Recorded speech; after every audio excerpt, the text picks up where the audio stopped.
एक अभिनेत्री थी और उनसे सवाल पूछा गया। जब उनको अवार्ड दिया गया, सम्मानित किया गया, उसके बाद उनसे एक सवाल पूछा गया कि आपको जो कामयाबी मिली है, आप जो इतने कामयाब हो अपने जीवन में, इसके लिए आप परमेश्वर को कितने नंबर देना चाहते हो, कितना धन्यवाद देना चाहते हो। और आपको ये सुनकर के अचंभा होगा, आश्चर्य होगा। वो जो अभिनेत्री थी उसने क्या बोला? उसने बोला कि परमेश्वर को, मैं उसको पूरी दुनिया के लिए, मुझे छोड़ो, मैं उसको पूरी दुनिया के लिए, जो उसने कहते हैं कि परमेश्वर ने बनाई है, उन सारी चीजों के लिए जो हमें नजर आती है, उन सारी चीजों के लिए मैं 0 नंबर देती हूँ। परमेश्वर कुछ भी नहीं है।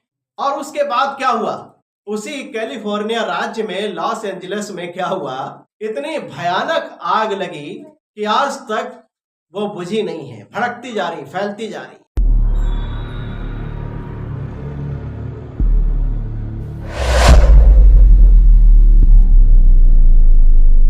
गलातियों 6:7। धोखा ना खाओ, परमेश्वर ठट्ठों में नहीं उड़ाया जाता, क्योंकि मनुष्य जो कुछ बोता है वही काटेगा। आमीन। वचन कहता है कि धोखा ना खाओ, परमेश्वर ठट्ठों में नहीं उड़ाया जाता, क्योंकि मनुष्य जो कुछ बोता है वही काटेगा। इस बात को याद रखिएगा कि परमेश्वर ठट्ठों में उड़ाने की चीज नहीं है। परमेश्वर का भय मानना, उसको जानना जरूरी है। Hallelujah, hallelujah. और दुनिया में ऐसे बहुत सारे घटनाएं हैं, बहुत सारे इतिहास से जुड़े हुए किस्से हैं, जो सच्ची कहानियां हैं, कि जिन लोगों ने परमेश्वर को तुच्छ जाना, उसका मजाक उड़ाया, उनके जीवन में बहुत ही भयानक परिस्थितियां उत्पन्न हुई। अभी हाल ही में अमेरिका का एक राज्य है कैलिफोर्निया। क्या नाम है? कैलिफोर्निया। और उसका एक शहर है लॉस एंजलिस। ठीक है ना? लॉस एंजलिस जो शहर है अमेरिका का, कैलिफोर्निया राज्य में आता है। ये बहुत ही प्रसिद्ध एक शहर है।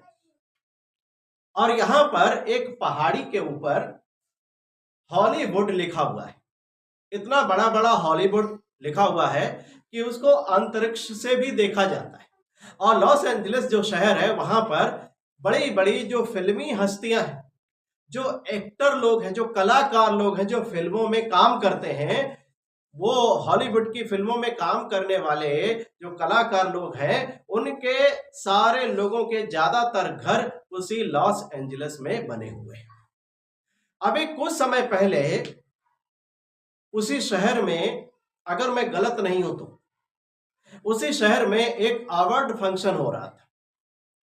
और वहां पर अवार्ड लोगों को दिए जा रहे थे, जो कलाकार लोग जो थे, जो एक्टर लोग थे, उनको अवार्ड दिए जा रहे थे, जो उन्होंने काम किया फिल्मों में, उनकी फिल्में ज्यादा चली, अच्छा काम जिनका सामने आया, और उनको बुला करके सम्मानित किया।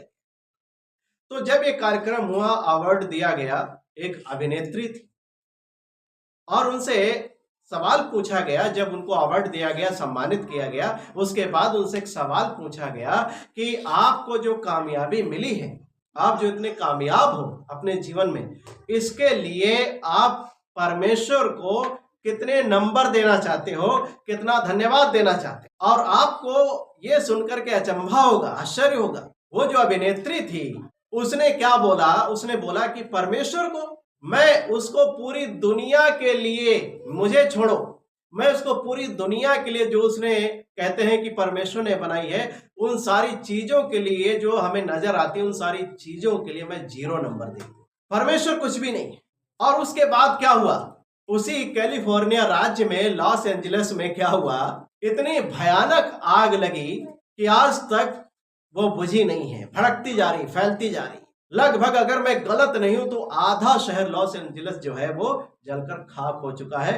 और इस आग में ज्यादातर जिन फिल्मी दुनिया के लोगों के हीरो हीरोइन, जिन्हें हम कहते हैं, उनके जो घर बने थे, महंगे से महंगे घर बने थे, वो ज्यादातर, कल ही की न्यूज में थी कि ये खबर थी कि लगभग उस शहर के 10,000 घर जल चुके हैं।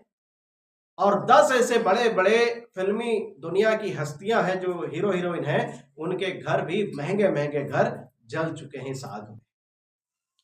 आग पर काबू नहीं पा रहे लोग।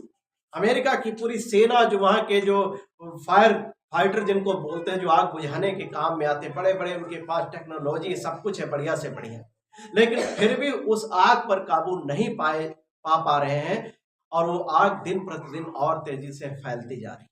बहुत सारे लोग उसमें मारे भी गए हैं, और अधिकतर लोगों को वहां से क्या किया गया है, रेस्क्यू करके दूसरी जगह में भेज दिया गया। तो वचन कहता है कि धोखा ना खाओ, परमेश्वर ठट्ठों में नहीं उड़ाया जाता, क्योंकि मनुष्य जो कुछ बोता है वह काटेगा। तो परमेश्वर कोई ठट्ठों में उड़ाने, मजाक में उड़ाने की कोई चीज नहीं है। जब उस एक्ट्रेस ने बोला कि मैं परमेश्वर को 0 नंबर देती हूँ सारी दुनिया के लिए, क्योंकि उसने कुछ नहीं किया, वो परमेश्वर है ही नहीं। बाइबल हमें बताती, भजन संहिता में क्या लिखा है, मूर्ख ने कहा कि कोई परमेश्वर है ही नहीं। जो कहते हैं कि कोई परमेश्वर नहीं है, उनके लिए बाइबल कहती है कि वो मूर्ख है। परमेश्वर उनकी इस मूर्खता पर हंसेगा, उनको ठट्ठों में उड़ाएगा। पिछले साल की एक घटना है, ब्राजील देश में एक शहर में एक कार्यक्रम किया गया था, और उसमें बहुत सारे लोगों ने हिस्सा लिया। कई देशों के लोग उस कार्यक्रम में भाग लेने के लिए पहुंचे, और वहां पर जो झांकी टाइप का, जैसे हमारे देश में होता है ना, झांकी दिखाई जाती, और बहुत सारे लोग क्या होते हैं कि एक्टर लोग, कलाकार लोग, वो गेटअप धारण करते हैं, क्या करते हैं, उसको दिखाते हैं, ठीक है ना। ज्यादातर उस कार्यक्रम में क्या दिखाया गया, जो कुछ भी बाइबल में लिखा है उसके विरुद्ध ही सब कुछ उसमें दिखाया गया। यानी कि शैतान के राज्य को फलते फूलते दिखाया गया, शैतान को बढ़ते हुए दिखाया गया, उसको पावरफुल दिखाया गया, और यीशु मसीह को और परमेश्वर को कमजोर दिखाया गया, और उसके राज्य को घटते हुए दिखाया गया। और एक तरीके से मतलब प्रभु यीशु मसीह का एक तरीके से जितना वो घटियापना कर सकते थे, जितना वो मजाक उड़ा सकते थे, जिस हद तक वो जा सकते थे प्रभु को नीचा दिखाने के लिए, उसका मजाक उड़ाने में, वो सब कुछ उन्होंने वहां पर किया। एक व्यक्ति जो प्रभु यीशु मसीह का रूप धारण किए हुए था, और उसको शैतान के लोग आकर के, जो शैतान के लोग बने हुए थे, मार रहे, कोड़ों से मार रहे, लातों से मार रहे, घूंसों से मार रहे, पटक रहे, उसको दौड़ा दौड़ा के मार रहे, और यीशु मसीह का कुछ भी बस उसमें ये दिखाया गया कि नहीं चल रहा है। मतलब एक तरीके से प्रभु का जितना वो मखौल उड़ा सकते थे, मजाक उड़ा सकते थे, वो उन्होंने क्या किया, कोई कमी नहीं रखी मजाक उड़ाने में। और आप जानते हो उसके अगले दिन क्या हुआ, उसी शहर में बारिश होना शुरू हुई, और इतनी बारिश हुई, इतनी भयानक रीति से हुई, क्या हुआ, वो पूरा शहर तबाह हो गया।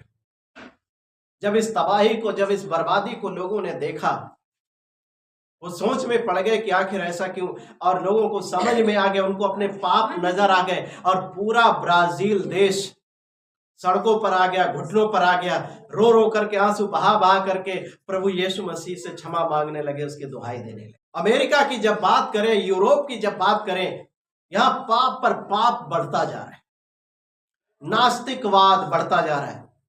जो LGBT लेस्बियन जो लोग हैं ना, जो पुरुष पुरुष से शादी करते हैं, स्त्री स्त्री से शादी करते हैं, इसको बढ़ावा दिया जा रहा है। यानी हर वो काम किया जा रहा है जिसके लिए प्रभु मना करता है, बाइबल मना करती है। तो इन सब जगहों में पाप भरता चला जा रहा है। अमेरिका में इतना जादू टोना, अंधविश्वास, मूर्ति पूजा, ये सब कुछ बढ़ता जा रहा है। परमेश्वर को लोग गालियां देते हैं, उसका मजाक उड़ाते हैं। जब परमेश्वर के क्रोध की अग्नि जब भड़कती है, तो उसका कोई भी सामना नहीं कर सकता। तो ये देशों के लोग जिनके पुरखाओं ने मसीह को स्वीकार किया, बड़ी कीमतें चुकाई, अपने प्राणों को भी दिया मसीह के लिए, उसके राज्य को फैलाने के लिए, उसके पद चिन्हों पर चलने के लिए हर एक कीमत को चुकाया, और उनकी संतानें, उनके बच्चे क्या कर रहे हैं, उसी प्रभु का मजाक उड़ा रहे हैं। और इसलिए इन देशों की आप हालत अगर देखोगे तो बुरी से बुरी होती जा रही। जो परमेश्वर का मजाक ब्राजील में उड़ाया गया, परमेश्वर ने दिखा दिया कि उसका मजाक उड़ाना क्या होता है। लॉस एंजलिस में जो अवार्ड फंक्शन चल रहा था, उसमें हीरोइन ने जो परमेश्वर का मजाक उड़ाया, उसके लिए परमेश्वर ने दिखा दिया। वहां के जंगल पहाड़ सब कुछ जल रहा है, घर मकान जंगल पहाड़ सब कुछ जल रहा है। लोगों के समझ में नहीं आ रहा है कि हम करें तो क्या करें, करना क्या है। जो तुमने गलती की है उसकी एक ही भरपाई है, प्रभु के सामने घुटने टेको पश्चाताप करो, आंसू बहाओ, छाती पीट पीट करके उस प्रभु की दुहाई। परमेश्वर ने निनवे को नाश करने से पहले योना को भेजा। परमेश्वर ने उनको मौका दिया कि अपने पापों से मन फिराओ। निनवे में ये प्रचार होता रहा कि परमेश्वर 40 दिन के बीतने पर निनवे को उलट देगा क्योंकि इसकी दुष्टता बढ़ गई है। ये योना का संदेश सुन करके, चेतावनी पा करके निनवे के राजा ने अपनी प्रजा को आदेश दिया कि 3 दिनों तक उपवास प्रार्थना, राख में बैठो, चिल्लाओ, दुहाई दो, अपने पापों से पश्चाताप करो। क्योंकि उस राजा ने इस बात की गंभीरता को समझा, उसने पहचाना उस तस्वीर को, जीवन की परिस्थिति को, कि हाँ वाकई मैं और हमारी प्रजा सब पाप में डूब चुके हैं, अत्याचारों में डूबे हुए, बुराइयों में, दुष्टता में डूबे हुए हैं। इसलिए उन्होंने क्या किया, योना का सुसमाचार सुन के मन फिराया, पश्चाताप किया और प्रभु ने उनको क्षमा कर दिया। हालेलुया। आज भी बहुत सारे ऐसे लोग हैं अमेरिका में, यूरोप में, हम देखते हैं प्रभु के बहुत सारे लोग सड़कों पर खड़े होकर के प्रचार करते हैं, लेकिन लोग उनको गालियां देकर निकलते हैं, उनका मजाक उड़ा करके निकलते हैं, यीशु को बुरा भला बोल करके निकलते हैं। इस गलती की एक ही भरपाई है, मन फिराओ, पापों से पश्चाताप करो, प्रभु के सामने घुटने टेको, प्रभु की खोज में लग जाओ। यही एक बचाव का रास्ता है, दूसरा कोई रास्ता। हालेलुया। तो लिखा है कि परमेश्वर का जो है ना, परमेश्वर का विरोध करना, परमेश्वर का सामना करना बहुत ही भयानक बात। हम परमेश्वर की दया के भागी अगर हो गए तो हमारा जीवन सुरक्षित है। अगर उसके क्रोध के भागी होते हैं तो फिर हमारे लिए कोई भी ठिकाना ऐसा नहीं है कि जहां हमें सुरक्षा मिल सके, कोई बचाने वाला नहीं। वो कहता है कि जब मैं दंड देने लगूंगा तो कौन तुम्हें मेरे हाथ से छुड़ाए। आज अमेरिका की कोई टेक्नोलॉजी, कोई मशीन, कुछ भी काम नहीं आ रहा है। आग फैलती जा रही है, नुकसान होता जा रहा है, लोग मरते जा रहे हैं, काबू नहीं पा रहे आग। एक ही तरीका है, प्रभु के सामने आओ, घुटने टेको, पापों से पश्चाताप।